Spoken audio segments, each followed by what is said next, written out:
I don't think so. There is any approval because you can see Mohit and Kapil also. They also by default. I think do one thing, Mohit, Mm-hmm. join again, disconnect and join again. Okay, Might sure. work. So that's it. Yeah, let me Or try. Yeah. else, Mohit, you can just click on the button on the left hand side of your URL, and you can provide the permission to your camera over there. Okay, let me try. Yeah, let Yeah. me read. Or else, if you don't find it stressful, then obviously you will have to join it again. Yeah, okay, sure. Thank you, Mohit. Let me try. Yeah.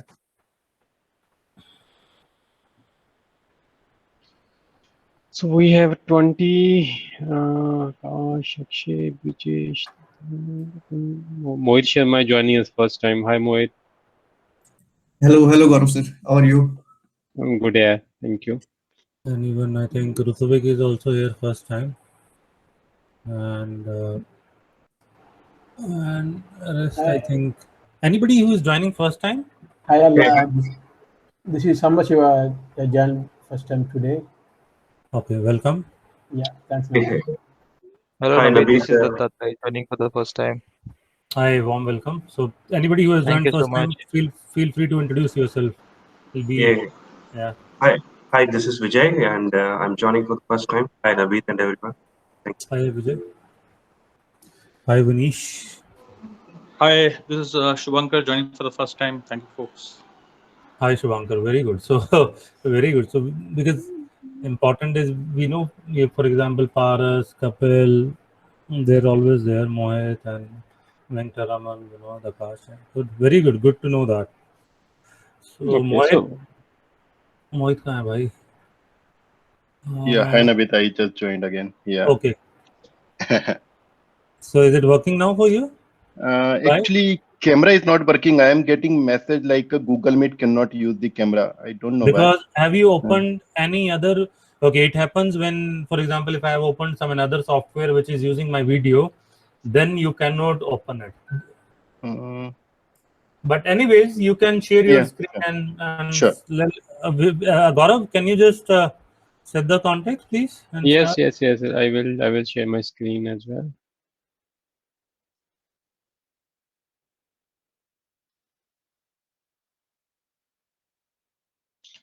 Hello, everyone. You can see my screen, right?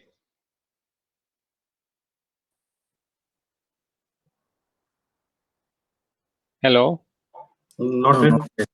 Not yet. Not yet. Not yet. Not yet. Okay.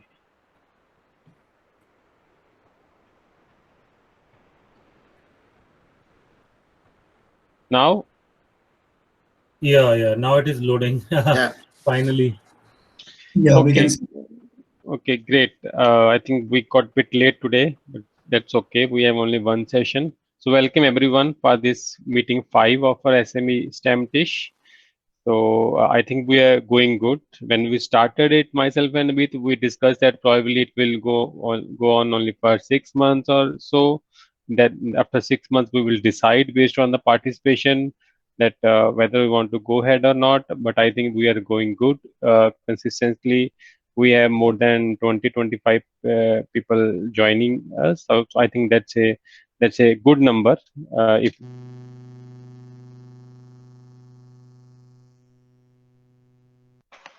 so for today's session, we again have Mohit, who gave us a certification session last month, which was greatly appreciated. I think we got a lot of insights in that session. We got to know a lot of things, and people asked many queries to Mohit as well. Okay, so I think Mohit, that was a great session, and today also this is one session which I have been personally looking forward to. It's regarding the Fury elements. It is one topic in which I have been greatly interested because you can generate Fury UI and all without knowing a lot of JavaScript and all. So for developers, it makes life very much easier. I think this is going to be a great session, and extensibility and basic development in Fury elements we are going to get it lot in future S/4HANA implementations. And Mohit is someone who has been doing it for a lot of time. He has written so many blogs on it, and so many things he has discovered himself, that for anyone who is not working or who is not devoting much time to Fury elements, it's really difficult for those things to find. So I think Mohit, as we discussed, you are going to get a lot of questions on this. Okay, all the best, and thank you for coming forward to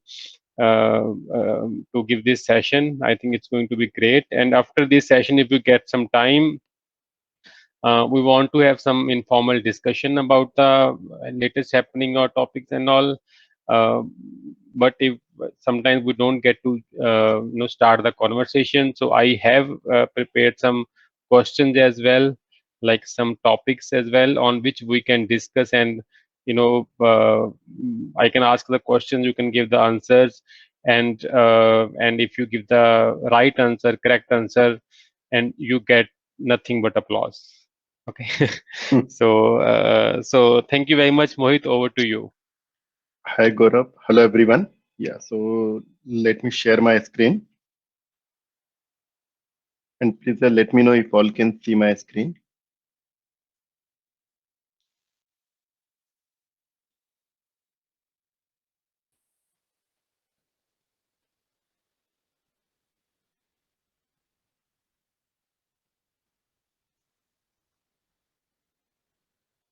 No, Mohit, it's not coming.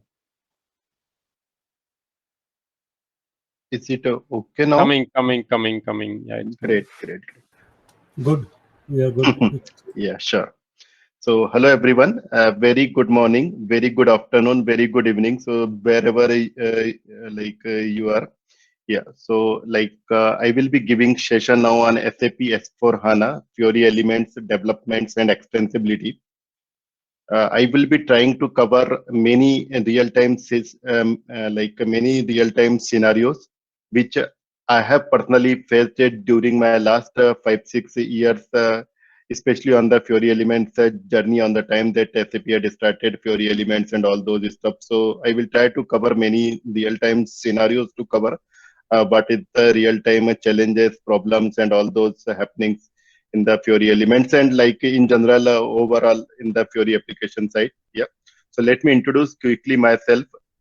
My name is Mohit Bansal. I'm currently in Singapore from last 3-4 years, and I'm working as a technical architect, a solution architect, a lead developer, Fiori consultant. So my role is very much flexible. Whatever the role I get, I just start working on this. Yeah. So okay, so that's about me. And one thing I just quickly want to mention before starting the session, I am really very happy. Many of our community members from my social media connects contacted me personally over WhatsApp, Gmail, LinkedIn for the SAP certification related further questions. And I'm very happy, a few of them have really done their certification. After that, one of the colleague I can see, he has joined the session, Dattatreya Kulkarni, and he has shared last week only he has done the certification on ABAP HANA. So really congratulations to you, Dattatreya, and all of the community members who has really got the benefited from him. So very good. All the best to everyone. Yeah. Very nice. Thank you, Yeah, Mohit. thank you. Thank Thank you you, so much. Dattatreya. Yeah. Okay, so let me start with my session.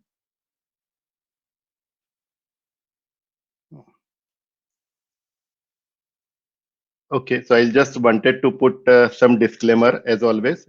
All the information which I am going to present here, it is based on my learnings, my experience. It is nothing to related with SAP has approved this PPT presentation. So whatever be the number of percentage about any particular approach and this thing I am going to discuss, it is of course based on my experience and nothing related, means it is not SAP endorsed or approved presentation. Yeah. Okay. So the agenda, I would like to set few points before we'll dig into much more detail into further session. about. I will just quickly cover like what is the typical S/4HANA projects actually development scope, especially for the Fiori scope, and what are the different development overview process that generally in S/4HANA related projects which we are facing actually. I would try to cover custom Fiori elements, development approaches. We have many approaches based on the scenarios. So I will try to cover those approaches with their real-time justifications also. I would be trying to cover few of the, in fact, I will try to cover 3 or 4 standard Fiori elements based extensions approaches that we have used.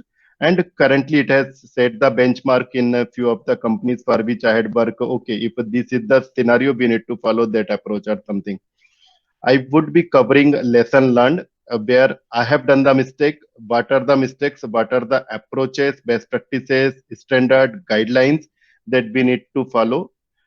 I believe this session, I won't try to keep it, means I won't give you much theoretical stuff, but I will try to make it more interactive and this thing so we can discuss more on the real-time scenarios and as well. And the one of the key takeaway from my side, I want to recommend it about the references, which I will be trying to mention, like OData services approaches used, how much percentage at my level I have seen in the standard applications SAP is currently doing for which scenario and this thing. So I will try to cover different OData services approaches used in the standard Fiori elements based applications. And of course, as I mentioned, I would be covering many real-time scenarios, around 7 to 8 scenarios that I had prepared for this session. So it would be good.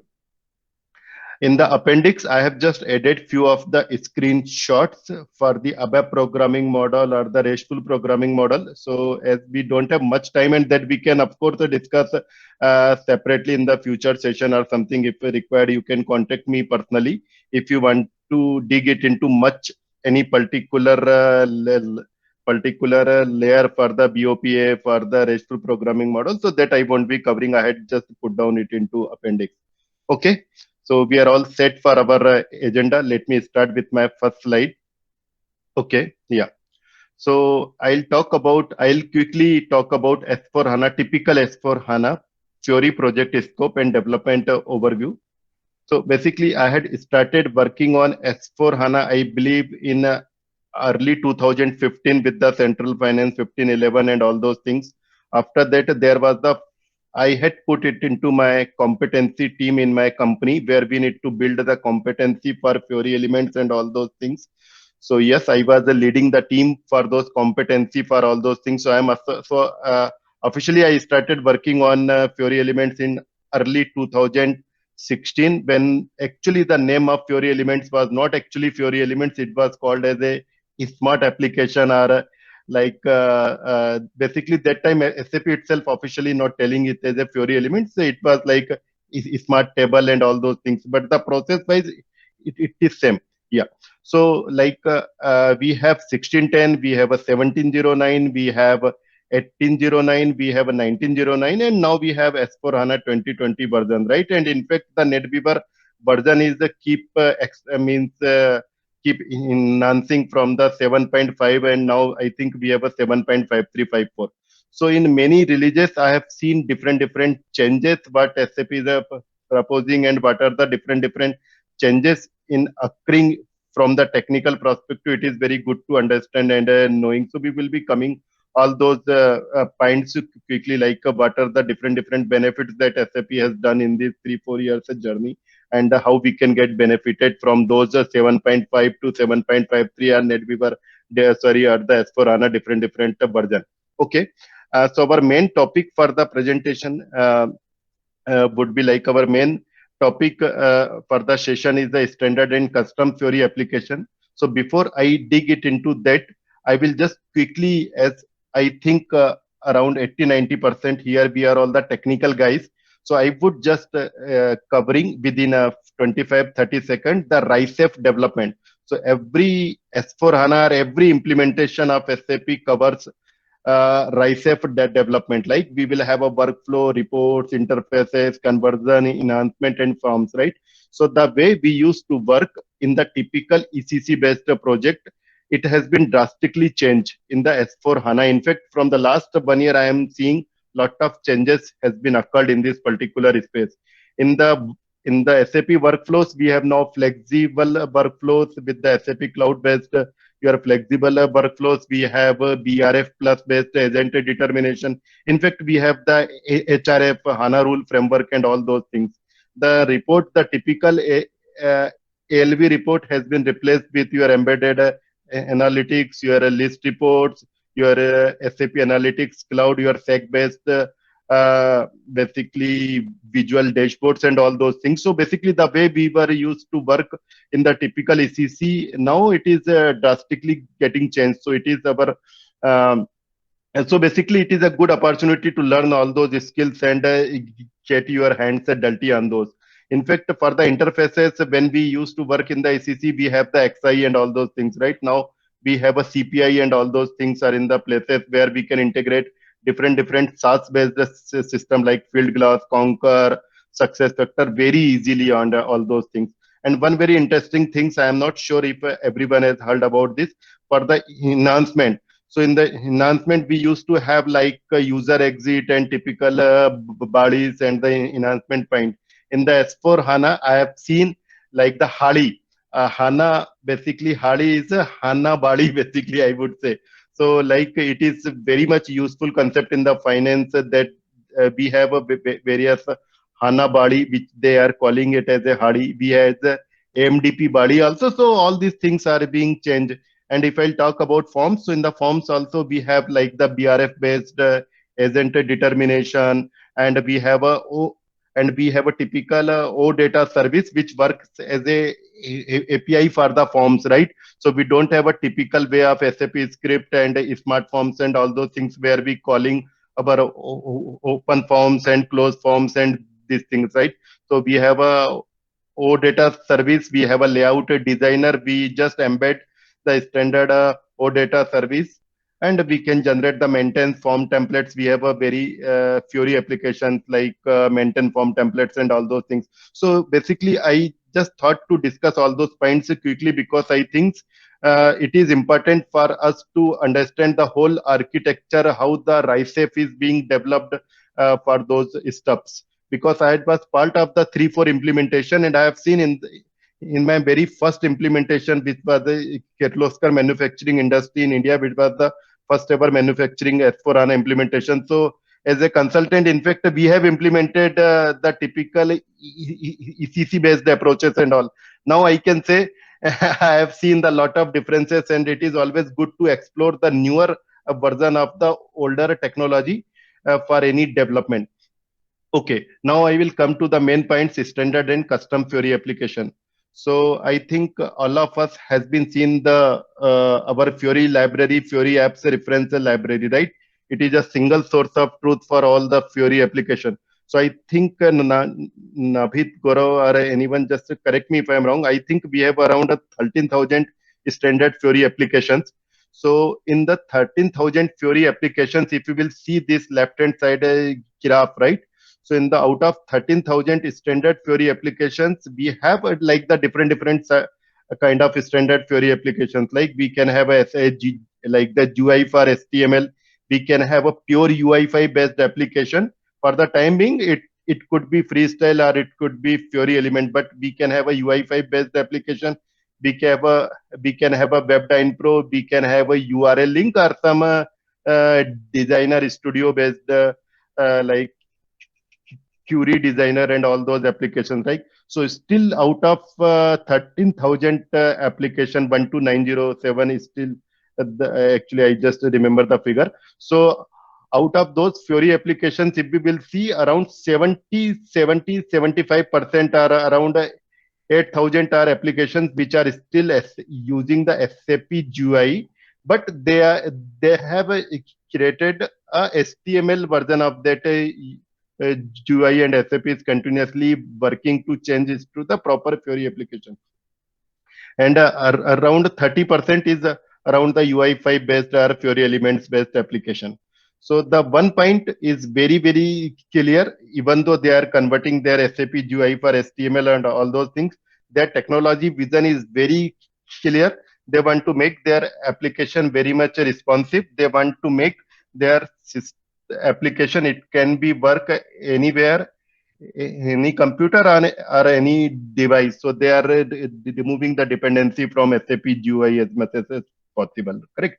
So so we can see like this was the like just a quick about SAP standard Fiori applications and how and like where they sits in the present system and present scenario.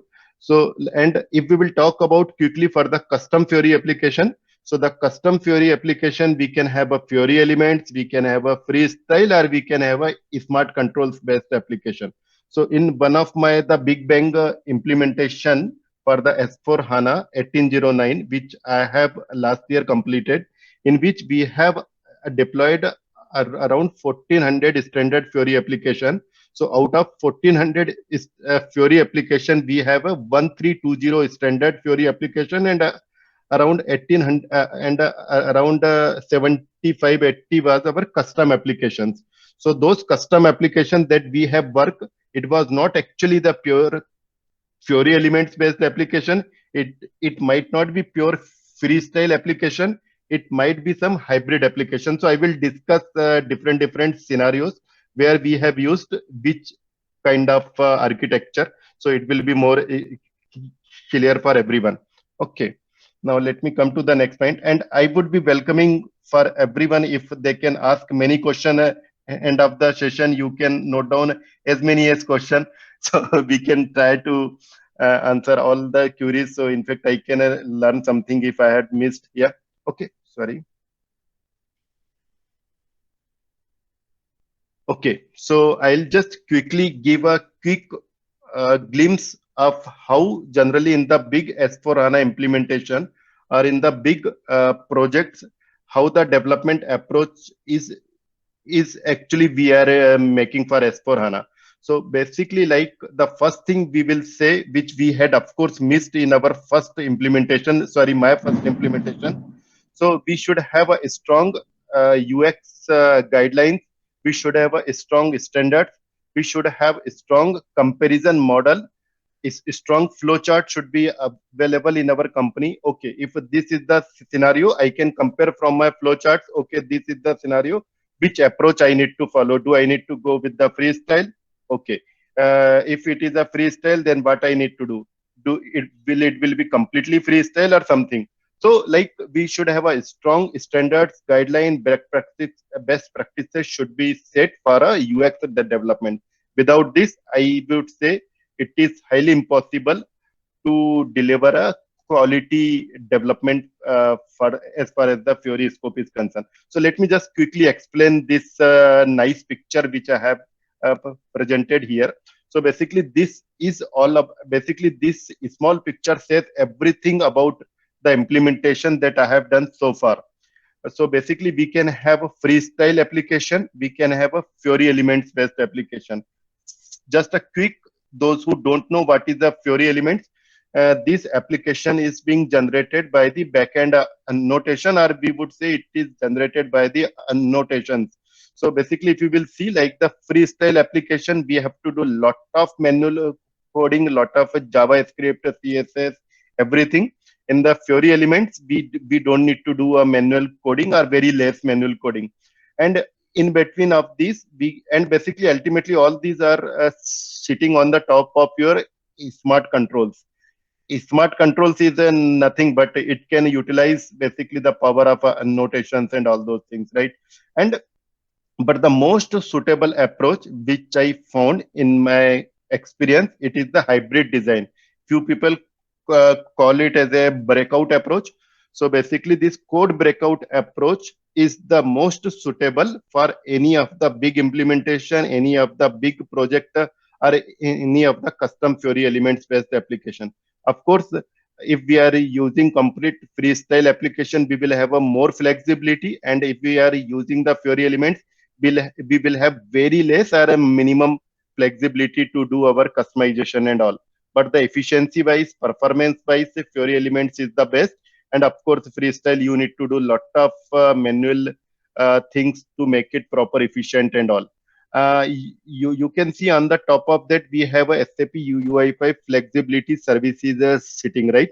So we can have UI5 flexibility service. I will try to give you real-time examples how I have achieved using this. So one is the runtime flexibility, one is the design time flexibility. Runtime flexibility means like a key user extensibility. If you are the key user, so you can quickly modify your Fiori Elements-based application for a certain specific requirements.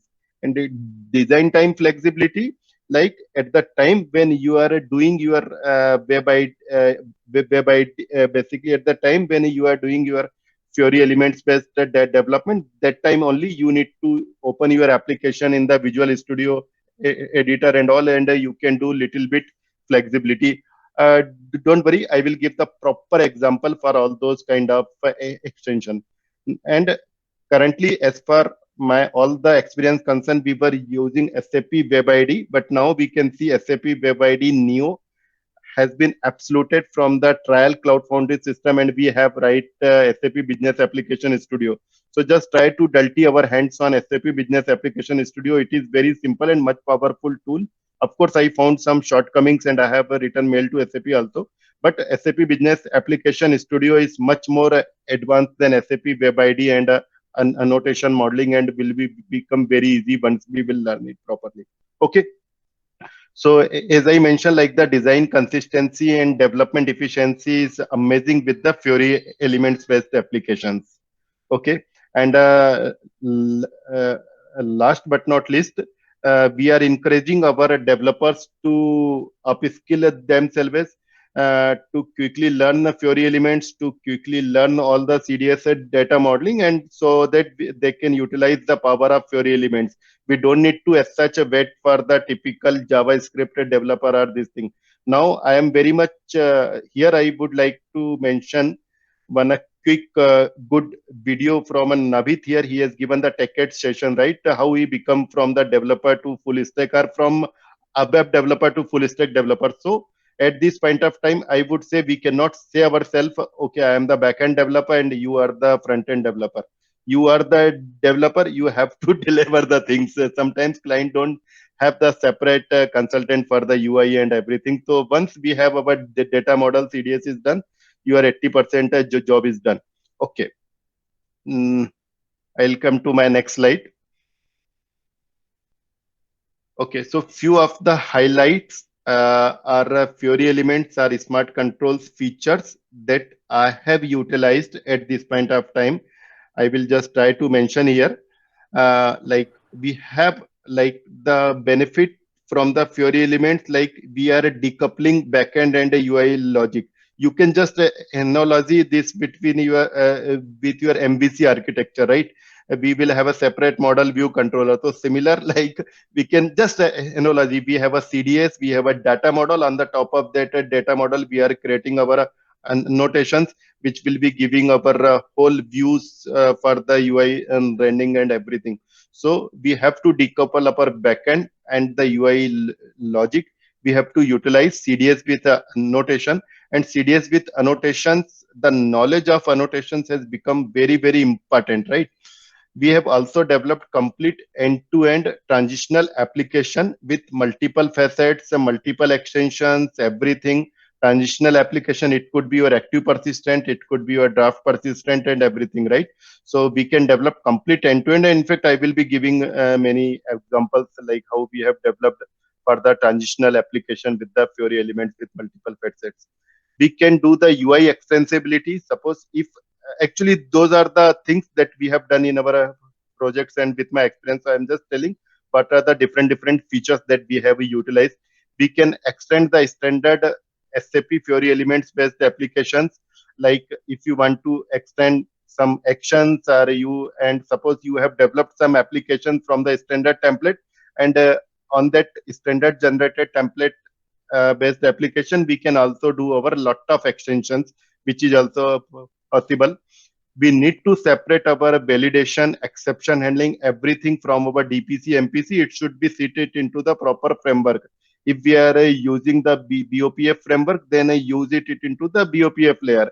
If we are using the RESTful programming model, so do it proper behavior and implementation class and all, right?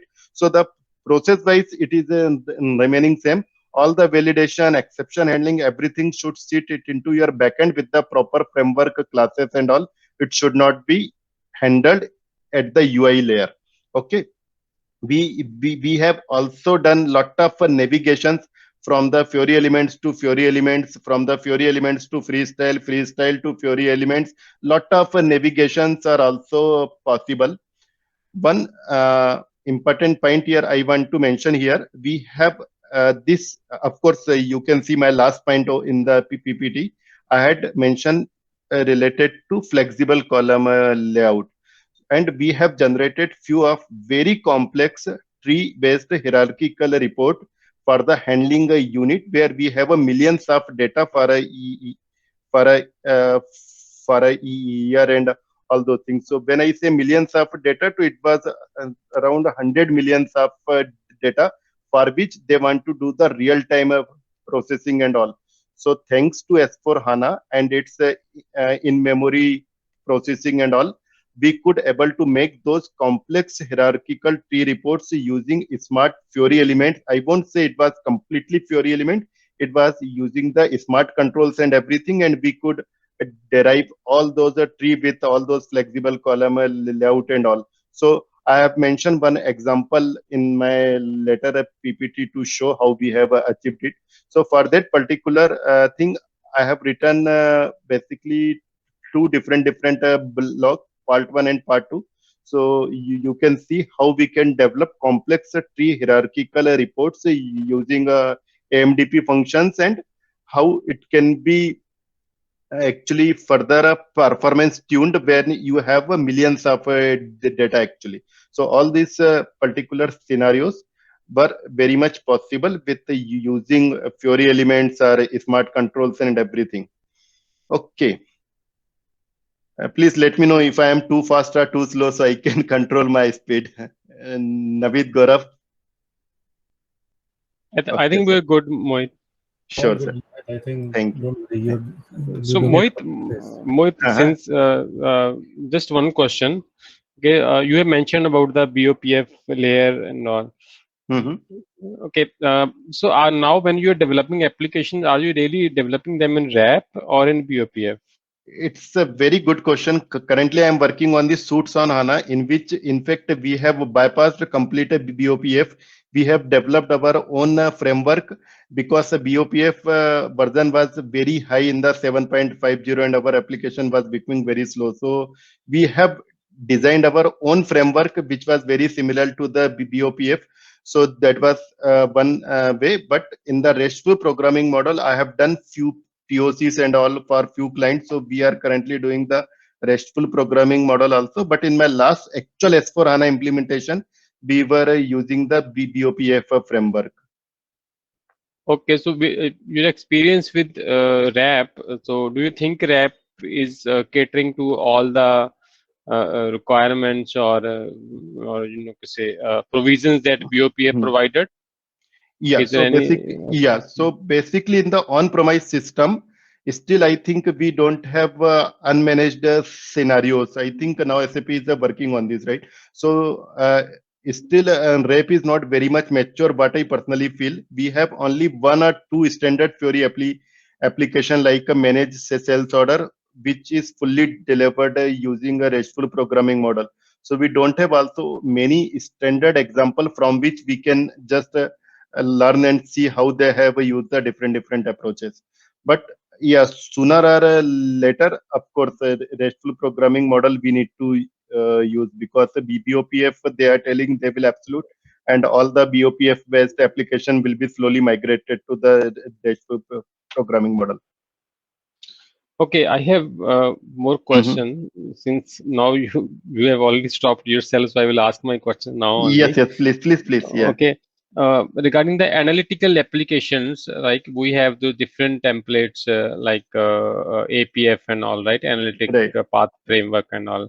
Okay, Right. but then you have solutions like SAC, like Yeah. SAP Analytics Cloud.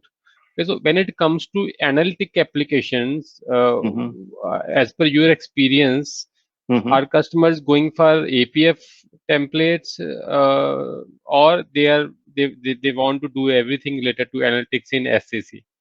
Yes, Gaurav. In fact, I would say it is a very good question. So let me try to answer based on my experience. Of course, you can add or anyone can add few points. So basically, in my last project, we have a dedicated around 21 people of team for the SAP Analytics.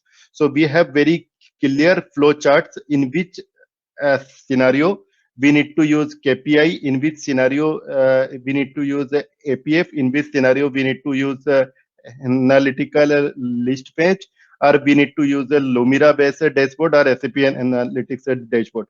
Till last year, SAP Analytics was not that matured also, but now I have seen they are continuously adding much more features on that. So basically what we have done, we have divided our reports category into specific two parts, like the operational reporting and the management reporting. For the management reporting, where we need the quick dashboards and all, we were using the SAP Analytics based dashboard. And for the operational reporting, where we need the more detailed information, right? So we were using the query browser and a Lumira based development. But all the approaches underneath uses the same CDS data model and everything. So it will depend if you are creating operational reporting for the detailing purpose and all, either you are creating a dashboard for the leadership or a management.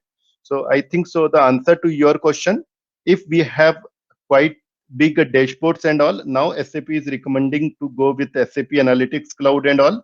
And if we have a detailed reporting kind of all, we can use the query browser, Design Studio, Lumira, and all those things. Now answer to KPI, APF, and all those stuff. So APF, out of our 105 application, we have not used the APF for a single application because we were getting much better feature than APF for the Lumira and Designer Studio. So we have not used the APF, but yes, KPI dashboards for the standard, like we have the 4 standard application for creating the KPI dashboard. So we have used the KPI dashboards also. OVP also we have not used because much more better graph we were getting quickly created in SAP Analytics Cloud and all. So in the real-time scenario for the this thing, OVP is also very less used. One or two OVP I think we have just created. Okay, so this is what also I am thinking, that probably with time, probably 4 or 5 years from now, Fury Elements applications would be limited to a transactional applications, or work list, or reports applications, list application. But I think all the analytical thing will move to these solutions, right? SAP Analytics, yeah. Yeah.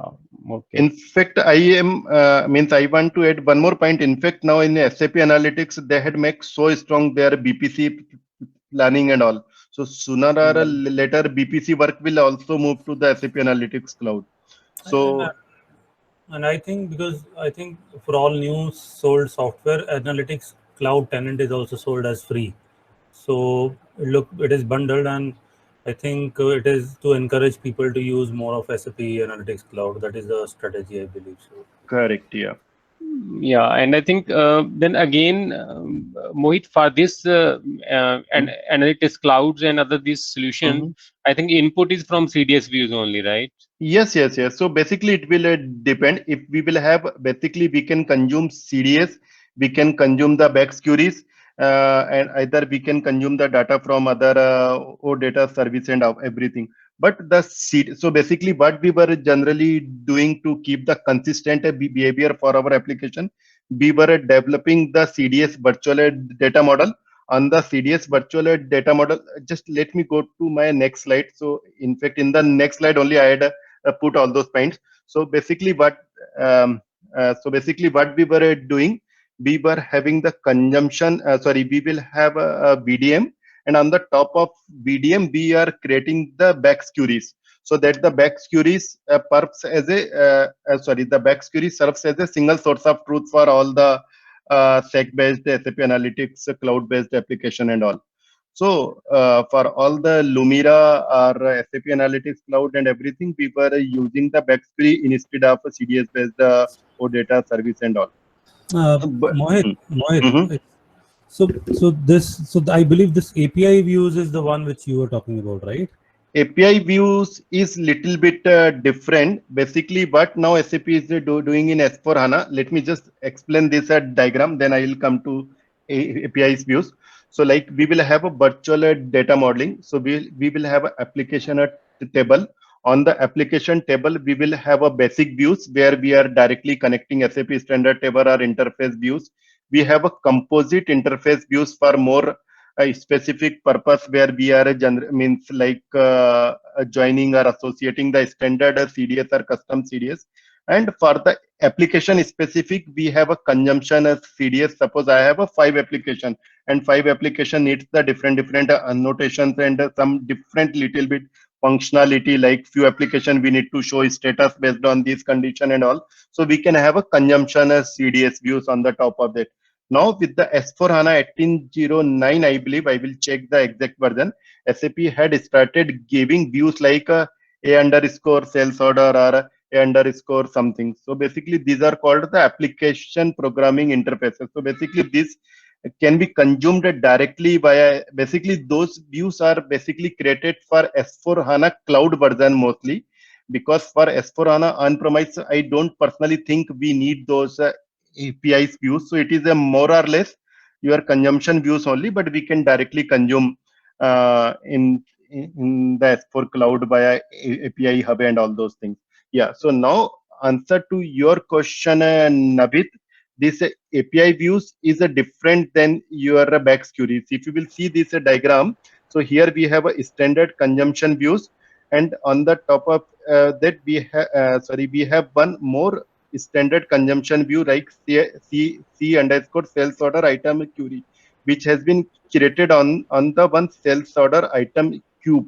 So basically this is cube, So basically this cube is the guy who is associated with all the CDSs and everything for the value help and all the text and everything. On the top of that, we have created a BACS query. So basically this BACS query, we will be giving the notation like the item axis, like y axis, x axis, and all those stuffs, right?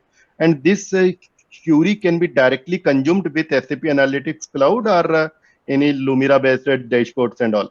So the process is exactly same, but little bit of annotations is a different, like @analytics.query equal to true, which will make this CDS as a query, and we can consume in SAP Analytics Cloud and all. Is that answer to your question?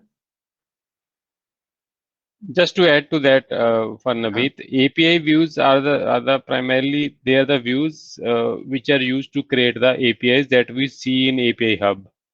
Right. Yeah. Okay. So now CDS views are. So those should be in parallel to the consumption views, right? Because you are not building API views on top of consumption views. You are building API views on top of interface views, right? Yes, it is.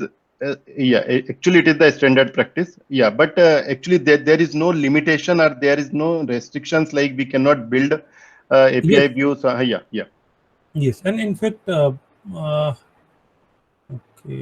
I believe I don't know whether I'm right or wrong, because I'm not expert, but I think we don't need a BACS query or something for SAP Analytics Cloud to consume, right? We can directly consume from the CDS views, right? Yes, so we can do that, but but we can also consume the BACS queries also. Yeah, because Analytics Cloud is going to be the single stop shop, so it is going to have all the permutation combinations of different options of SAP and what non-SAP system provides. So, correct. Yeah. Okay. Okay, Mohit, now we have many different types of annotations for different purposes. Like for BACS queries, we have completely different set of annotations, right? Okay, and one criticism that annotations get is that documentation is not that much up to the mark. That's one normal criticism that we see over the internet. Okay, so Correct, yeah. now my question to you is that for annotations, I have heard that it's difficult to find the annotation, but then you find the annotation, then you just realize, oh, how easy it was. So how do you work with the annotation? How do you find the right annotations to work with? Yes, Gaurav. So I would say that there is no black and white answer for this question. It's actually very tough answer and very tough question to answer. How do I find the notations? It generally comes from the practice. And so that's why generally what we have done so far in our implementations, we have a proper best practice or best practices documents and all. So that works as a single point of shop for us, where we keep noting down or keep enhancing all the annotations which will be generally used. So if our developer don't find that particular annotation, we ask him to refer to that particular handbook. If yes, then he can directly use, or we need to check the standard applications and all. For me, how I have learned, I spent lot of time in the standard Fiori elements or standard analytical application, and I generally see how SAP is using to make a chart, how SAP is using to show the rating indicator, how SAP is showing the criticality, and this is how I learn. I generally don't check directly in the SAP help, but I generally use I short the Fiori elements or analytical application from the Fiori app library. I open that application in my web ID builder, and I see how that notation is being used, and the similar annotation I try to use in my applications or custom application, and at the same time we keep update our documentation also. And then Great. just to put it in my view also, initially when I started learning this Fiori element, I was also pretty afraid of which Fiori element or annotations to be used for what, right? But once you start comfortable with that vocabulary, right? If you open the gateway system also, you have for each annotations, there is a vocabulary which is available, how it defines that this is going to create an annum field, and what fields are available at line item level. So once you get comfortable with those, at least you learn to get around things that okay, what all is available. Initially तो समझ ही नहीं आता था कि क्या हो रहा है. And I agree with Mohit that yes, definitely if we have an example like in other standard apps, then it's more bit easier. But I think we should also understand that complete vocabulary file, have a look. It's just like our regular like we have standard includes the global classes, वैसे सी vocabulary है. Just read through it, you will understand it. Correct, yeah. Agree with you, yeah. Initially it is confusing. Agree, Gaurav. Yeah. And Mohit, you are going to cover the UEFI flexibility in upcoming slides, right? Yes, yeah. Okay, great. I am done with my questions now. Please Sure, carry sir. on. Yeah, so basically, like I have just given two examples here, standard VDM and custom VDM. Basically, I just put those diagrams in front of everyone because it answers to many questions, how our best practices, documents or guidelines be designed. So we study the standards, how they have done, and the similar way we try to do in our custom application. So you can see in the standard we have like all the cells table act as a application table. On the top of that, standard had given some basic views and all, and composite and consumption. The same, so basically the very much a similar way we do our data modeling and all. So there is so basically based on the standards only, we just keep studying and custom VDM, and we try to follow the best practices which SAP is providing us. So the VDM modeling is very, very important for any Fiori elements based development. Yeah.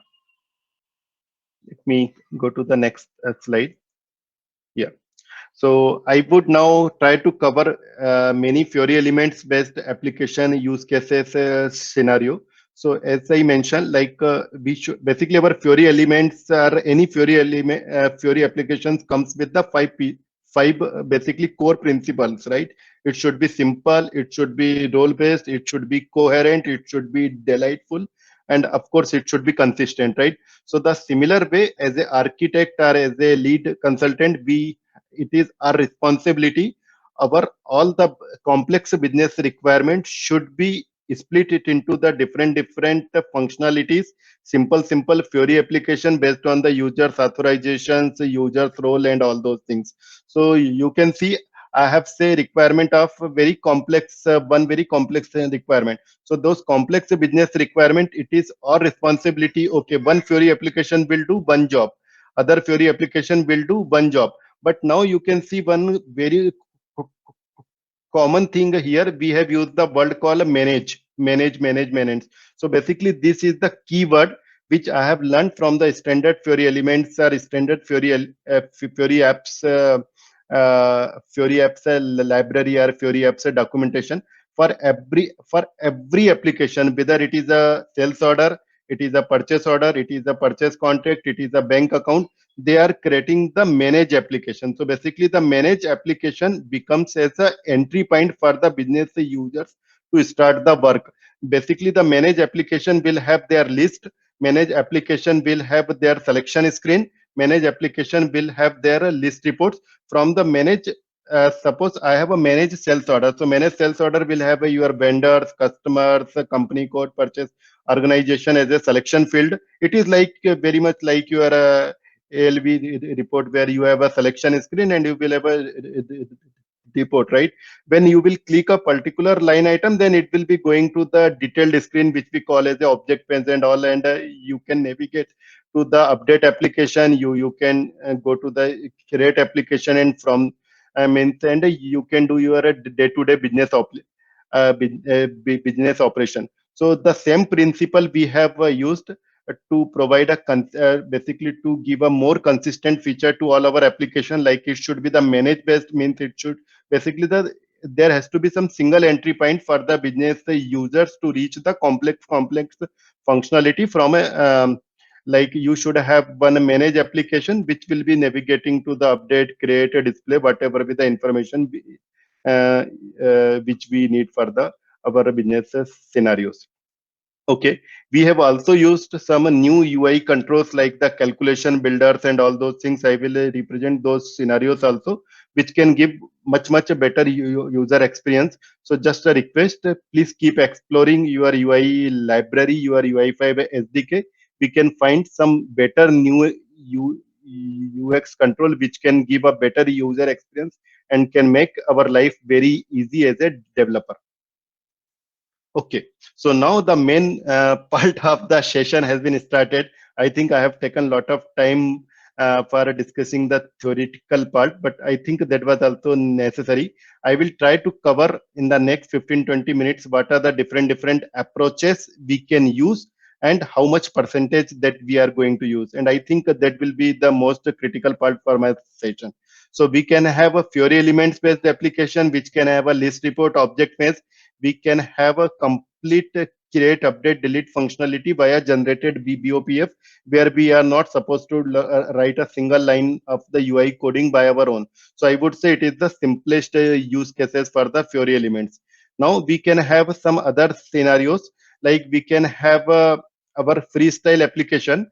In the freestyle application, we are creating our own flexible column layout. We are calling some smart tree table, and the tree table is navigating to the different object page with the associated different smart tables and facets, all those things. So this could be also one of the scenario. We can have one scenario where I have say purchase order BAPI. I am not going to write the BAPI for myself, right? I will be using the BAPI which SAP has given, which will do the hundreds of validation, hundreds of consistency check for me, purchase order, sales order, BAPI. But still we want to speed up our development. So I will show you some tricks also in this particular scenario. Without using the standard BOPF, we can take the complete form generation, value helper generation from the Fiori elements, but we will not using the BOPF based COD functionality, basically create, update, delete functionality. So this was about the custom enhancements. We can have some standard Fiori elements based application. We have many scenarios, like the simplest scenario, like we need to add some field, we need to hide some field, we need to enhance some field, we need to adjust the facets and all. So all these are the valid real-time scenarios for the standard Fiori elements. Okay, so I would just try to cover few important points quickly, then I will move to my demo slides and all those things. So I would say around 60 to 80% requirement can be done with the Fiori elements with the hybrid method with the code breakouts. We don't need to have a complete breakout, we don't need to have a complete freestyle application. So around 60-80% requirements can be easily managed if we will properly think, properly design, and just split up the requirement into the small pieces. The main reason using the Fiori elements and all those things, we will have a design consistencies across all the applications, and the development efforts will be drastically reduced. I remember for the application, I give estimation say 40 days with the Fiori elements. Now I give 15 days efforts with all the backend development and everything. So the development efforts is highly reduced. One of the key important point I again want to highlight here, the CDS data modeling. The data modeling is very important. We should have a very good data modeling. The data modeling helps in the proper performance. It would be helps us proper navigation, association, and everything. So spend at least your 50-60% time on the data modeling. If data modeling design is done properly, your Fiori elements will be superb and no one will stop you. One other important point, annotations and their evaluation is very important. First, we write the annotation at CDS layer. We can also write annotation in MPC extension. We can also write annotation in the local web IDE layer also, right? The local, which we call as the graphical model, and actually in the business application studio, we can directly write the notation. So basically, we have three places where we can put the notation. I will repeat those three places once again. You can have a CDS. Either you are directly writing a CDS annotation in the CDS, or you are creating the metadata CDS metadata notation, and you are writing there. So ultimately, we are writing annotations at the CDS layer. If it doesn't satisfy, we are writing it the MPC extension, and the last, the local web ID layer. So please try to do the consistencies across all the application. Please make sure which particular annotation you are going to write in the CDS layer, which you are going to write MPC and the local. So please, all these points should be mentioned in your proper guidelines, standards, documentation, so that developer can understand which annotations I am going to use at which layer. So of course, the CDS, here I will just try to give the priority. Suppose you have written the @UI.line item equal to 15 in the CDS, and the same annotation you are writing at the graphical local web ID, basically in the local web ID layer. So the local web ID layer will have a more priority than the CDS. So your web ID layer will always the more importance than the CDS specific annotations. Please keep in mind. And one very other important point I would like to mention here, I have seen many people doing this. Please don't start creating your CDS data model from scratch. Suppose you need to fetch the data for EKKO, EKPO, BBAK, BBPO, etc. So don't try to create the data model from scratch. Give sufficient time to see if we have a standard CDS available. We have a lakhs of standard CDS available almost for everything. We don't need to do anything. We just need to extend it. So just utilize those standard CDS. If required, just extend those standard CDS with the best practices so that it won't affect the performance of the standard CDS. But from scratch, please try to avoid, or please refrain yourself create any CDS from scratch. Like you can search, like suppose you want to search for a purchase order or something. So you can search like I star purchase star, I star purchase document, keep exploring standard apps. But please don't create custom CDS on the top of standard table if it is available in the system. Okay. All those points I have already mentioned, like we should have a strong QA guidelines process. Okay, so this is one of the very important point slide. I would say it is one of the key takeaway from my session. Would be we will have a three kind of basically three steps, right? Backend data modeling, OData modeling, and the UI modeling. So I would try to give you the exact percentage wise which approach is used in which scenario in a single slide. So it would be like the like our so it could be work as a handbook for us. So if we have the first approach almost in all the standard Fiori elements based application, they are using reference data source based approach. I personally see it is a 60-70% in the standard Fiori elements or custom Fiori elements based application. We are using the CDS reference data source approach. So we will have an active persistent, we will have a DOF persistent, and it is the most preferred approach for the list report, object page, for the read only, and all the transitional application where we have the deep associations. Please note down these points. It is used for the deep associations, and either we can have a @OData dot publish equal to true. I have seen around 20% use cases they are still using like the overview pages as simple list report, simple object page, KPI APF based development. This @OData dot publish equal to true has been used. The one major drawback of this approach is we cannot have the deeper associations.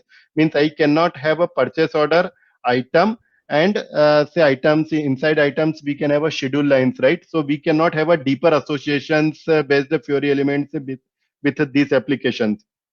So we can have a simple KPI APF and all those things, and this is and we need to avoid using this approach, because for every CDS it will generate a new OData service. So at the front end we are creating, we are consuming more and more OData service. So instead of this we can use the reference data source approach, where we can give the reference of all the CDSs. So we will have a one single point of truth for all the CDS entity. We don't have a multiple OData service underneath, right?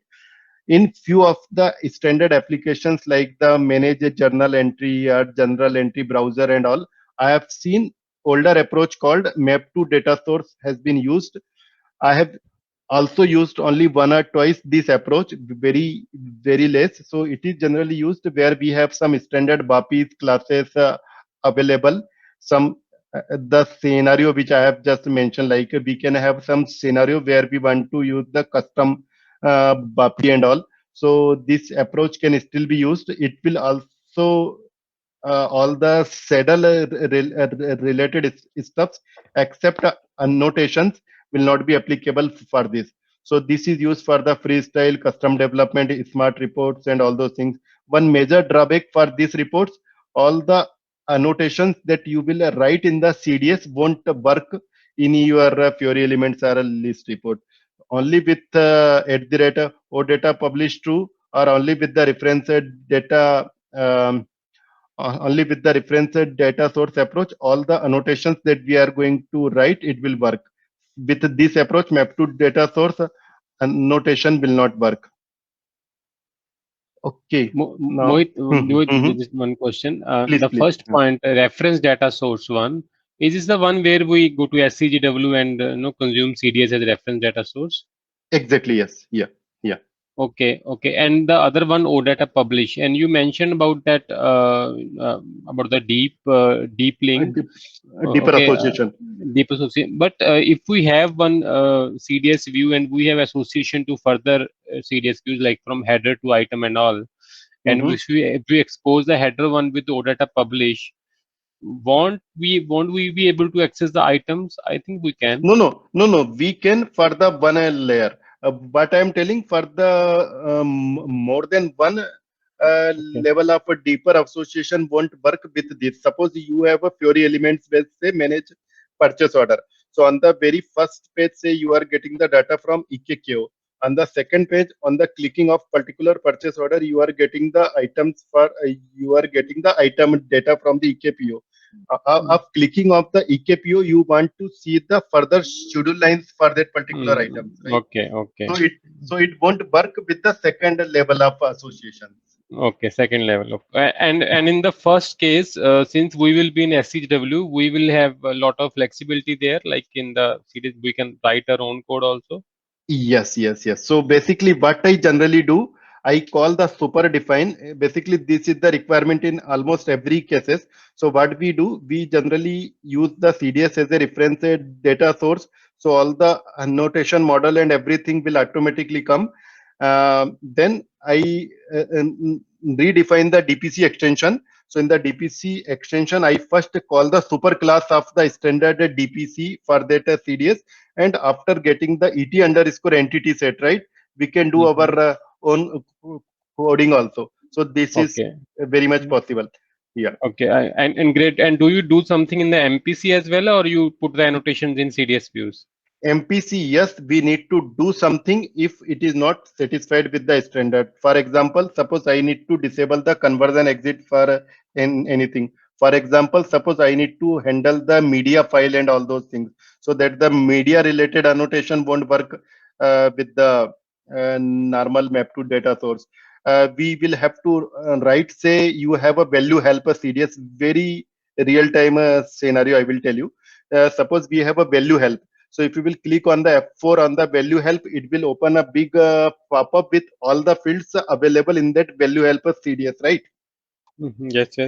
Yeah, suppose you don't want that big pop-up. Instead of this, you want just a drop down. Suppose you have only 3 status like approve, reject, and say process. So for this, you don't want a big pop-up should be open and all these things. You just want a drop down so that the user can select one particular status from the drop down. So in this particular scenario, we can extend the MPC extensions also. Okay. That's why, since it provides you this flexibility to write your own code over CDS, that's why it's preferred. Is it? Correct. Yeah. And this won't be possible with OData Yes. Yeah. And also, if you need to create put like create and delete and all, for that you will have to go with the reference data source, because there you can write your own code in SCGW, right? Correct. I'll come to one scenario for that also, Gaurav. Yeah, quickly. Yeah. Okay, Mohit. Thank you. Yeah. Okay, these are the few blocks which I have learned, and means based on my learnings and all, I have written few of the blocks, so we can check it later. Okay, now I'll come to the Fiori elements use cases detail. Okay, I will first discuss the custom business scenario, then I will discuss the standard Fiori apps based extensions, approaches, and all. Okay, so sorry. So the first scenario which I had mentioned, like the Fiori elements based list reports object mesh, where we have a create, update, delete functionality is handled with the generated BOPF, right? So we can see we have like the generated Fiori elements based applications. So this if we write this particular notation like at the rate object model dot transition processing enabled true and composite root, it will generate the BOPF. Inside a BOPF, we can do our all the action, validation, determination, side effects, and everything that we can do at the BOPF layer. You can see like we have used that updated deleted action over here. So we can see this delete plus button and all those has been created by the standard annotations, right? But if we have some custom actions like say I want to do some phase out action, I want to do some suspend action, so those can also possible with action and field control.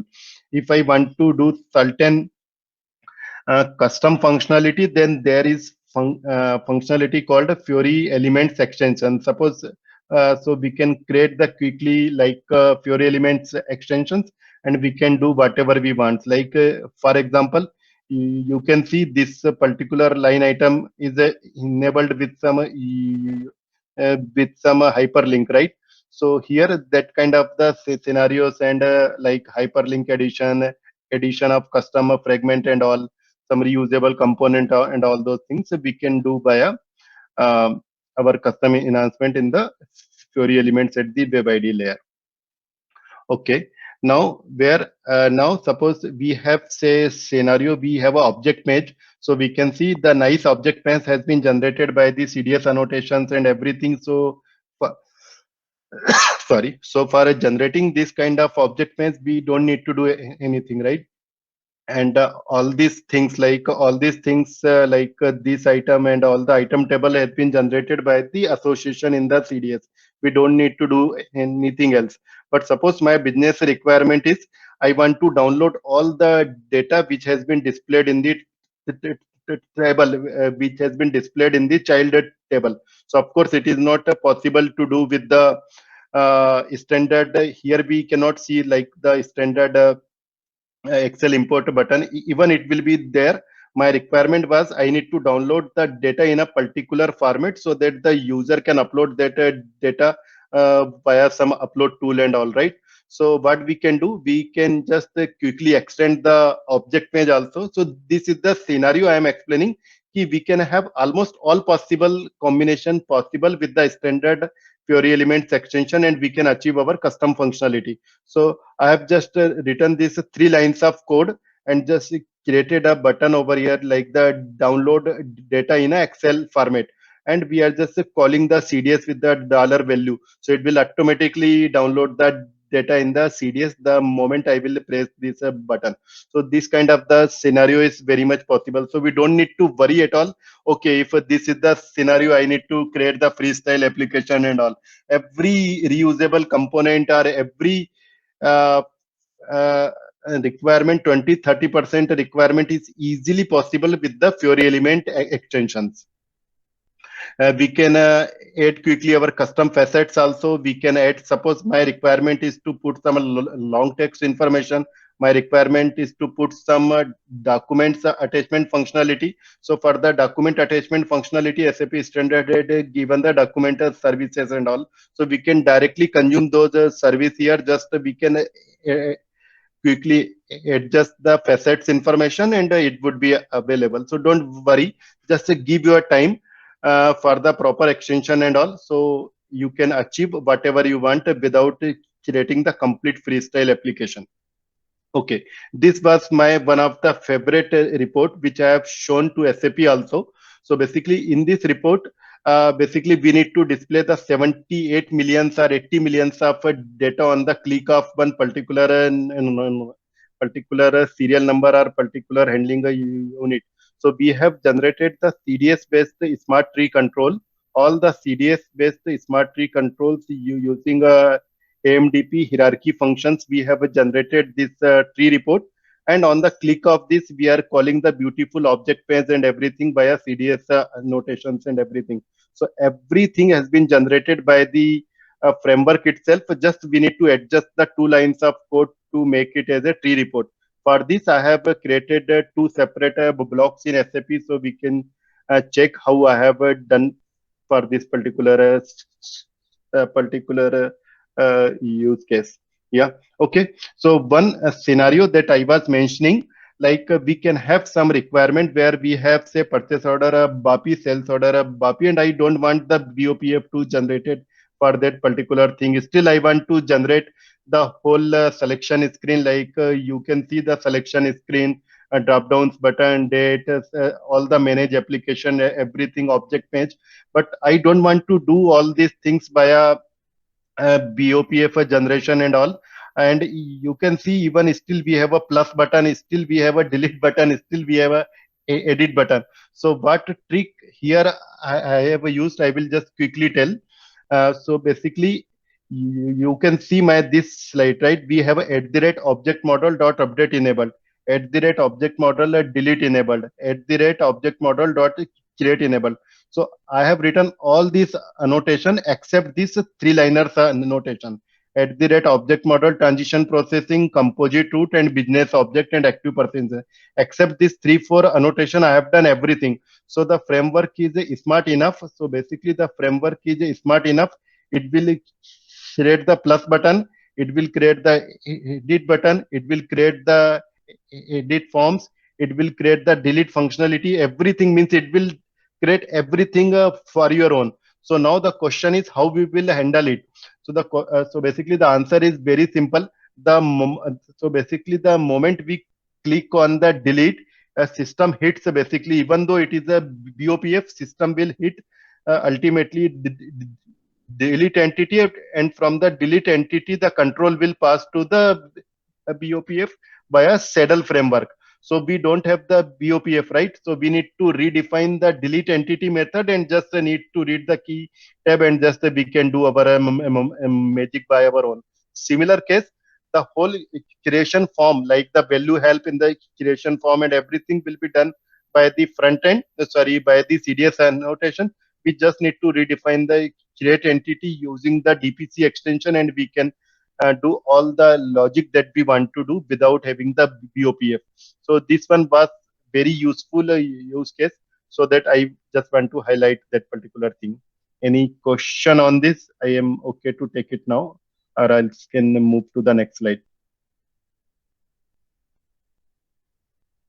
Okay, let me move to the next slide. Okay. For the Mohit, sorry to interrupt you. There is a question from Brijesh in the chat. Does it mean that we can extend any control in Fiori Elements app and have the flexibility to add GS code? Yes. JS code, where exactly? Sorry, let me check the question. Actually, I'm not seeing the chat window. Does it mean that we can extend any control in Fiori Elements app and have the flexibility to add a JS code? Yeah, so basically, Brajesh, we can extend standard Fiori Elements based application, but there is not much flexibility as we do in the typical freestyle application. We have a certain restrictions. We need to adjust the facets, and inside that facets we can have our custom fragment, and we can call that custom UI5 applications, right? So it is not that great flexibility that you will have with the freestyle, of course, but yes, we can add lot of flexible code and freestyle code with the Fiori Elements extensions.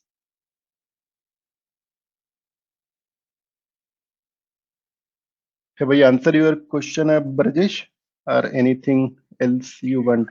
Just to add to what Mohit said, the extensibility which are available is good enough to make an application customizable to the requirements of any user. So it's good enough. So we don't have to worry on that front that most of the things won't be extensible or something like that. So it's well and good to have those kind of extensions also. So SAP has provided a lot of options in that case, so we don't have to be worrying about the extensibility here. So it's all available. Thank you, Sanjita. Good to see you in the call. Anyone who don't know, I am working with her from last 1 year very closely. Yeah. So now we have one development called freestyle. So we can have some freestyle.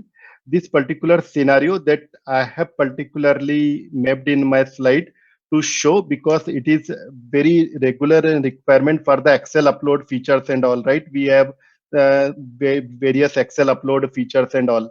So for this, I have not used the typical Fiori Elements based templates. We can have a wizard based application, like in the very nice, like we can have a select file. When we will select file, all the data would be displayed. In the second step, we can validate all the data. If everything is done, we can do the review and submit. So this kind of the things where we can use the map to data source approach. Why map to data source approach? Because we need to use the standard BAPI for posting the accounting document, but still we need to display the data in the table which is coming from the CEDS and all. So these kind of the scenarios where we can use the map to data source.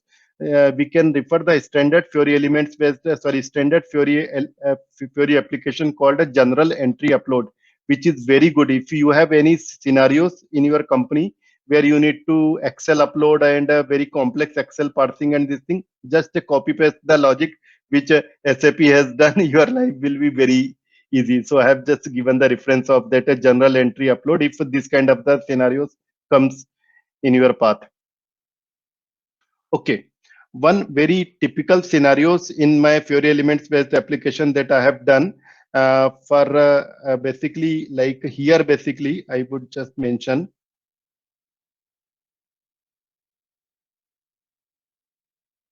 Likewise, we can see like we can have a multiple facets. So my requirement was to use one complex calculator where we can have a very complex calculator in that particular facets, right? So that also we can use. It is just example of how we can use the latest components and can reuse with the Fiori elements. You can see we have a lot of complex calculations that we have used using the calculation builder.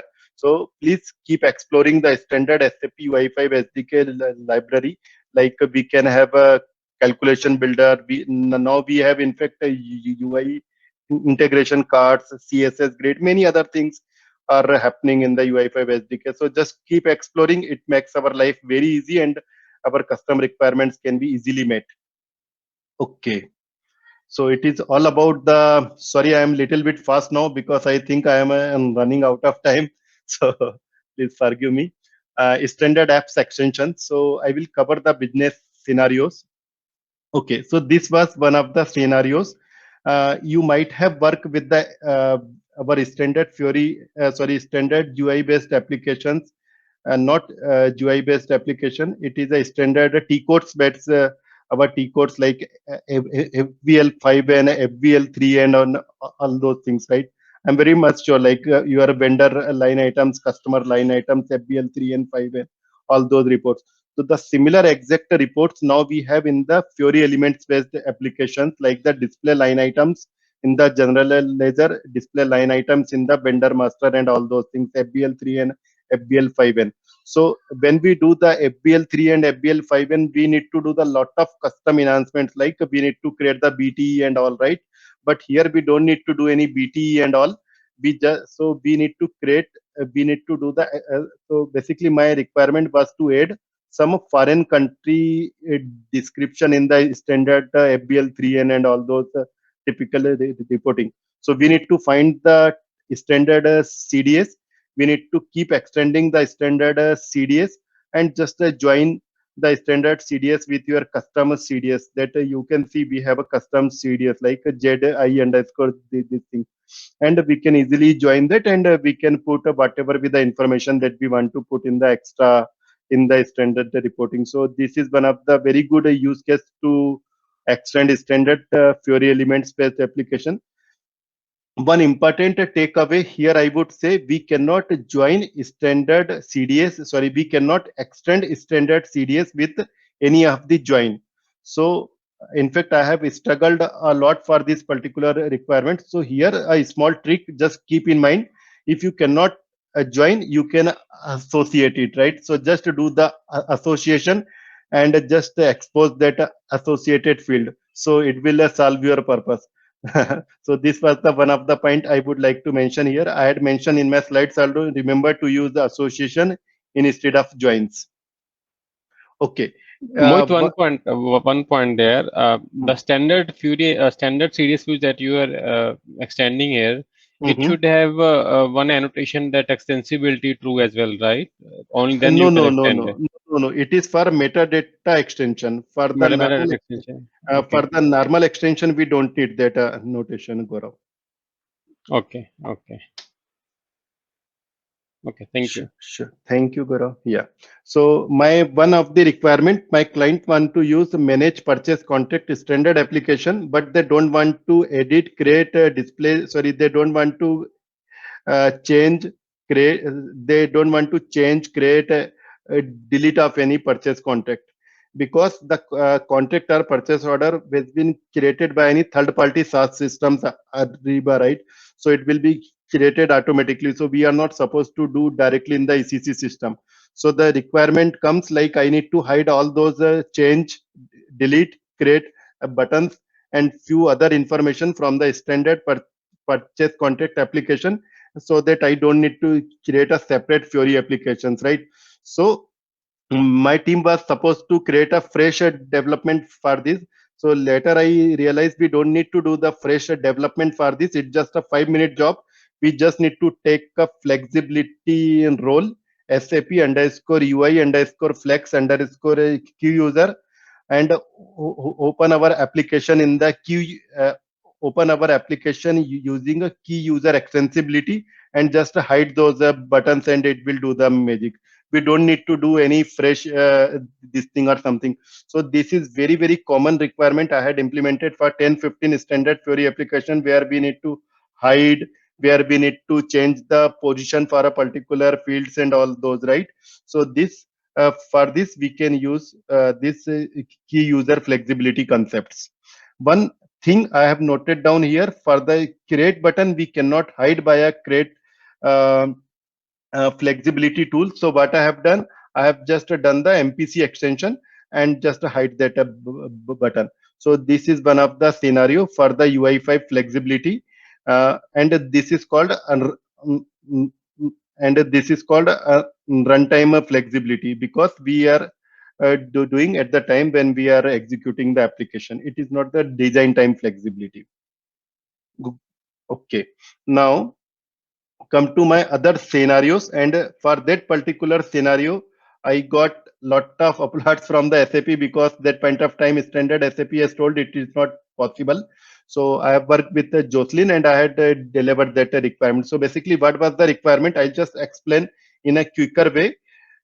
Everyone might have seen XK02, FK02, these standard T codes, where we do the F4 on customer master. So a search help open, where country and all those fields were there. So when we do the F4 again on country, so all the values of the countries is displayed. So ultimately, what I mean to say, we are doing the second level of value help, correct? The first level value help means if you will do the F4 on the customers or vendors, it will open the vendor or customer. But if you want to sort out the particular vendor for a particular country or particular region, so the standard Fiori elements based application was not supporting the value help inside value help. Okay, so that value help inside value help is also very much possible, and I have done the similar in many of the standard Fiori elements based application. And nowadays in my all the standard custom Fiori applications also I am using the same technique. So for that I have also written one blog if you want to go inside much more detail how it can be achieved. Okay, so this was the scenario. I will quickly mention for the design time flexibility. Runtime flexibility I have explained. So for the design time flexibility, like you want something to be coming for every user, and it should part of your that Fiori application, right? So that and of course that you cannot do via key user extensibility. So when you are creating the Fiori application, means when you are creating your Fiori application, at the same time we can open our application in the visual editor mode, and in the visual editor mode we can do certain customization of the CSS grid or many other features, and we can achieve it. Like in the standard generated report, we don't have by default export to Excel functionality is enabled for everything, but through visual editor via design time flexibility, we just have to mark one tick, and we can achieve that particular functionality, export to Excel functionality, all those things. That we have done the standard maintenance and notification application, and we have one blocks also available for that. Yeah. Okay, so that's all from my side. That's my personal information. Now over to everyone. Please feel free to shoot any questions. Thank you, Mohit. Mohit, one question, like you said that there are only a couple of RAP-based standard applications in Fiori Apps Reference Library. How do you find those? Okay, so Gaurav, actually I have not found those applications from the Fiori library. I found those information from various SAP blogs through my SAP colleagues and all. So I don't think in the Fiori library still we have that filter option available. For through that we can sort out the RESTful programming model based application. Yeah, that's I just looked at it and could not find it. Thought I will ask you. Exactly, yes. Okay, yeah. And when you mentioned about the code breakout hybrid apps, I mean, were those the ones that you explained, like different OData option, different ways to create the OData? Is that the one thing? Same No, thing? no. Basically, code breakout approach, like, let me go here.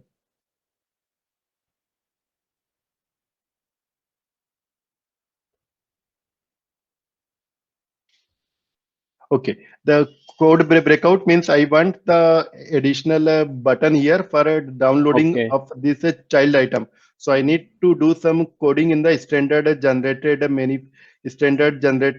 Fiori elements code, right? So this is called Extensibility. the Yeah, yes. extensibility. Yeah. Okay. Right. Okay, and my last question is, we have three places where we can put the annotation, like CDS, MPC, and ID level.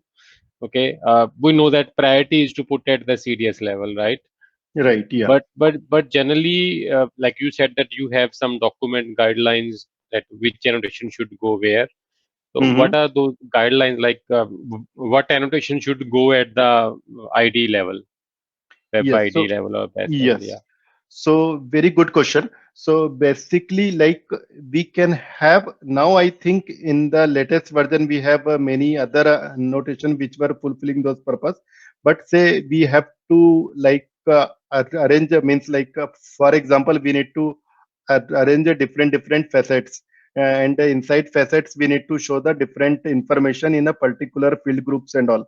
So those annotations specific to that, the facets arranging and all, I was doing at the web ID layer. There is many other scenarios also, but that was one of the example that I want to give you. Yeah. Okay. Thank you, Mohit. I think it was great session. I loved this session. I learned a lot. Thank you very much. I think hope everyone also got that much, because I can see a lot of people are still there after like 1 hour, 1.5 hour. Okay, great. Thank you very much, Mohit. I think it's Thank you. anyone else, if you have any questions, please shoot.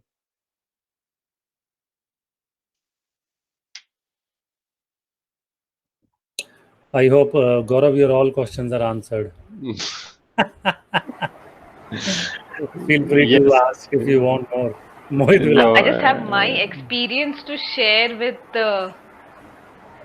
the Fiori elements kind of a development. So I have been a UI5 developer from past 6 to 7 years.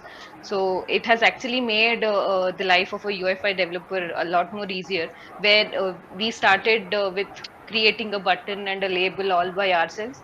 But with Fiori elements, it's all simple. You just have to, maintain those annotations the way we do in the UI file, like mentioning the label and the field. But here we just have to mention the annotation, and then it automatically pulls in and makes it as a smart field, and it shows in the label and the whatever data it has to. And we used to also maintain a few fields as read only, and then make it as editable at some places. But then with Fiori elements, that's also become easier. It automatically makes the field as text field when it is needed, and it makes as a field editable. So if looking at all these scenarios, it has made our life a lot more easier. but then UI5 developers have to learn CDS views and SCW now. Yes, that's another thing actually. That's Yeah, true.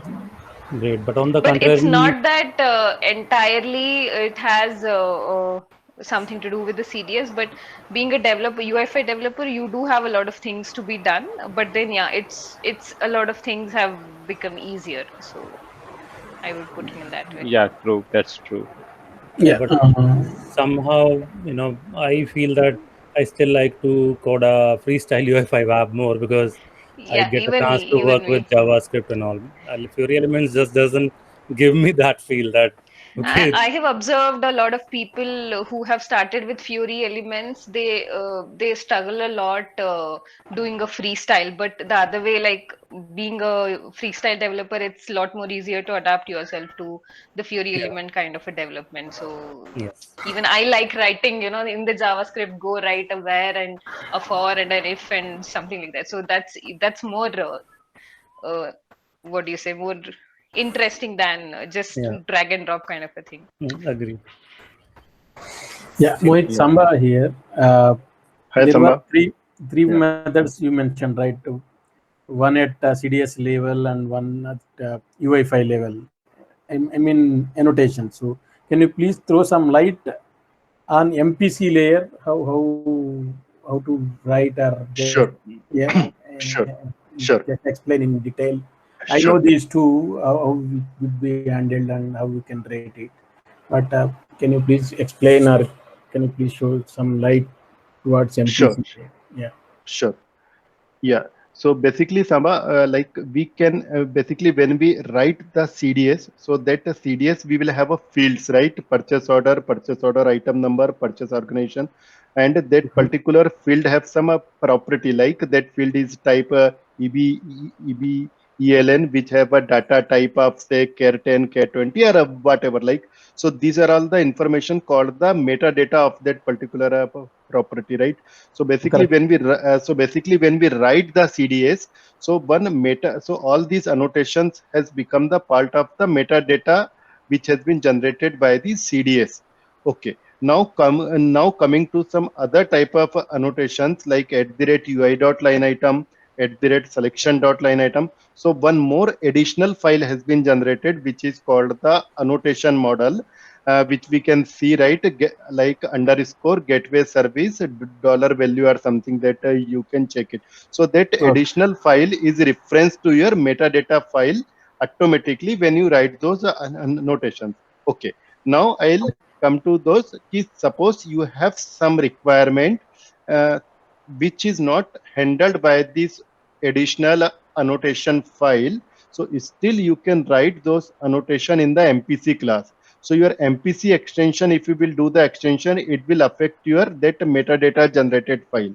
So what you need to do, you need to redefine the MPC extension.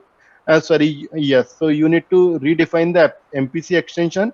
At the very first line, you need to call the super define method. So super define method, what it will do, it will call the all the metadata which has been generated by SAP standard through your MPC extension. Now the ball is in your hand, right? After getting all the data, you need to get the instance of a model, right? You need to get the instance of a model, and from the instance of the model, you need to get the instance of that particular field, a particular property. So basically you get the instance of the model, you get the instance of that particular property, and you can do whatever annotations are you want to modify the behaving criteria for that particular field. Suppose, for example, I have used the CDS which has say EB, ELN or Metner field which has been automatically have the conversion exit of standard SAP. But because of some requirement, I don't want this conversion exit to work. So what SAP will do, SAP, if you will not redefine the MPC extension, it will automatically read the metadata from the CDS field, and it will automatically apply the data type Metner which has that conversion exit. But because of your some filter criteria, you don't want all the 000 or remaining 0. So you need to disable that further exit. So what you will do as a step number 1 in the MPC extension, you will get the model of the instance. Step number 2, from the model, you will get the step of that. You will get the instance of that property, and the step number. And in the step number 3, from the instance of that property, you will call the disable conversion exit equal to false. That's it. So you are doing your metadata level, you are changing the property of a particular field through MPC level notation. Have I answered your question in a detailed way, Samba? Yeah, Mohit. It's very fantastically answered the question. Got it. Thank you, sir. Yeah. And probably if you guys have some time, not very related to this contest, can I ask one question where all big giants or customers, they put efforts to implement SAP, ECC, Sutan HANA, and they progress with upgrades, etc. Right? So how this fairy architect or fairy developers to get through in brownfield conversion? Anyone has experience here in this lot to how to shift and lift our existing scenario, and how best. Is there any path to refer in sources to refer and to guide the customers in situations? Okay, so you are asking in terms of uplifting from the technical perspective, or you want to understand how you can change your skill, means what exactly No, your if a question. customer choose to implement brownfield conversion, now we discussed about greenfield S4 implementation, right? So if customer choose to be brownfield conversion from SAP ECC to S4 HANA, so we already customers have some either embedded or central hub installation, right? NetWeaver gateway, and there would be some Fiori apps implemented or developed or designed for different applications. So once customer choose to brownfield approach, is there any experience in this lot how this existing setup needs to be moved, and what are the learnings, and how best need to be leveraged the new innovations? Likewise, we discussed. Okay, Samba. So basically, Nabit, Gaurav, and can also add few points. So basically, like we will have like it is not like we will have like a detailed analysis of the scope. What is the scope actually? What are the things as a consulting partner you are going to deliver? What is your scope of work? What are the how many numbers of Fiori applications? So as a ballpark figure, you will have for everything, right? Okay, we will deploy around 500 Fiori application. We will give you say 50 custom applications and 50 on RISEF and all with this complexity, simple, medium, and all those things. So generally, for the big implementation, we will have some ballpark figure for every RISEF, for every complexity and all those things. Based on that, a development approach has been decided and all. Okay. Nabit, Gaurav, if you want to add any point, then please. No, I think you explained it to good, Mohit. Sure. Yeah. Okay.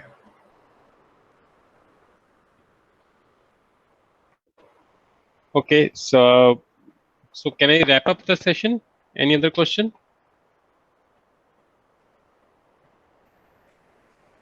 So I will just wrap up the session, guys. Mohit had come forward and given given us 2 very good sessions. I just request all of you to, if you have some topic to share, anything, any new thing that you have done, even if it's for a 15 minutes, 20 minutes. Okay, please come forward and share with the community. That's how we get to know each other. That's how we will build this group. That's how we will feel like coming to this meeting every month. Okay, please come forward. And also for the next month, we will have one functional session as well. We just try to include the functional people as here also. So we will try to add the technical flavor to that, and also we will see that from customer point of view, that we technical guys also understand the process process flow.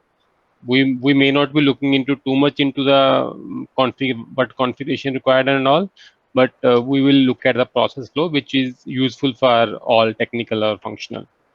Okay, so please come forward and nominate yourself for sessions. Hi Mahesh, I saw Mahesh here. Mahesh is also one of our UEFI Fiori star. Okay, like Mohit. Okay, great to see you, Mahesh. Hi Mahesh. Yeah. Sorry, actually.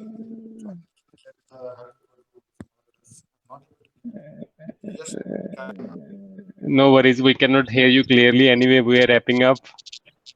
Yeah, I think I joined in the end. Yeah, we're anyway wrapping up. So great to see you, Mahesh. Join इधर करो यार, please. अच्छा लगता है when you guys next come. Time I'm definitely. I was occupied with some work. Yeah, and probably before we wrap up, do you want to say something about the Yelsa? Nothing to say, man. It's just like SAP India stamp stitch. So I would say people should start supporting these local communities. You don't necessarily need to, organize it. We can actually help our communities by giving some session or just doing anything voluntary thing. So start doing something. It doesn't necessarily need to get some technical help. So the main thing is a communication thing, related stuff also, because this is what most of the developers lag. For example, myself. So I used to be very, very introvert and very bad at communication. And I'm now surprised that I'm speaking like this. So I say start speaking even at this end moments right now also. Don't just stay silent. Just start something, speak something. So this is what is important. Then I think Gaurav will also extend for another half an hour. I'm pretty sure. So just start speaking, just start talking. So we can connect and we can right. So we can do a lot of stuff, not only by learning from technical things, but there are many other things that we can do. Yeah, thank you. Yeah, thank you. Thank you, Mahesh. So, Yelsa has been our inspiration to start this monthly meeting in India, SAP Stamp Dish. So, Yelsa is like it's like a SAP Stamp Dish in the Middle East.